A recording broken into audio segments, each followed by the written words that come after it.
नमस्कार, हरिओम, जय श्री राम। मैं हृदय गुप्ता आप सभी का सत्य की राह चैनल पर स्वागत करता हूं। आज हम आपको एक कहानी सुनाते हैं जिस कहानी का नाम है संग का प्रभाव। कैकेयी बुरी नहीं थी, मंथरा की संगत ने उसे पाप के मार्ग पर चला दिया। रावण के जीवन को पढ़ो। अच्छा भला वेदों का पंडित, अपने कर्तव्य पर चलने वाला विद्वान था वह। शूर्पणखा नासिक के वनों में होती हुई लंका पहुंची और उसने रावण से कहा, भैया, एक अत्यंत रूपवती रमणी को देखकर आई हूं, वह बिल्कुल तुम्हारे योग्य है। 2 वनवासी उसके साथ हैं, तीसरा कोई नहीं है, यदि तुम ला सको तो। रावण बोला, यह क्या कठिन है। उस वन में खर और दूषण बैठे हैं, उनकी सेना विद्यमान है, उन्हें अभी आज्ञा भेजता हूं।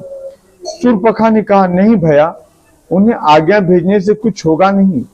उन वनवासियों में एक है राम, उसने खर और दूषण को समाप्त कर दिया, उनकी सारी सेना भी नष्ट भ्रष्ट कर दी है। रावण ने कहा, ऐसी बात है तो मैं स्वयं जाता हूं अपने हथियार लेकर। उसने कहा, हथियार ले जाओगे तो कुछ भी काम न बनेगा। राम और लक्ष्मण बहुत शक्तिशाली हैं, उस रूपवती सीता को लाना है तो उसके लिए छल करना होगा। तो क्या करूं, रावण ने कहा।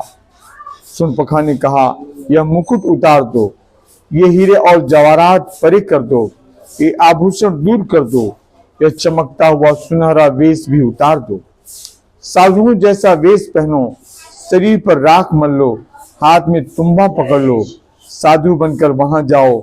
जब सीता तुम्हें भिक्षा देने के लिए बाहर आए तो उसे पकड़ लाओ।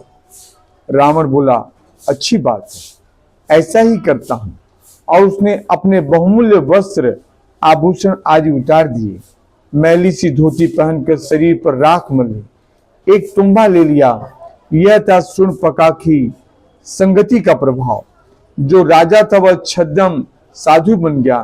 तभी मंदोदरी को पता लगा, वह दौड़ती हुई दरबार में आई, अपने पति को इस दशा में देखकर बोली, महाराज, यह क्या हो गया है आपको। रावण ने मुस्कुराते हुए कहा, हम राम की पत्नी सीता को लेने जा रहे हैं, वो हमारी पत्नी बनेगी। मंदोदरी बड़े दुख के साथ बोली, महाराज, पाप करने का आपने अभी केवल विचार किया है और अपनी दशा देखिए। राज मुकुट नहीं रहा, शरीर की शोभा बढ़ाने वाले चमकते वस्त्र नहीं रहे, हाथ में तलवार के बजाय तुम्बा है, सिर में राख पड़ी है। केवल विचार से आपकी यह अवस्था हुई है, तो उस विचार को क्रियात्मक रूप देने से क्या होगा।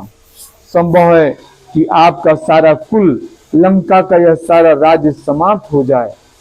संगति की शक्ति महान है। कुसंग और सत्संग मनुष्य का जीवन बदल देता है।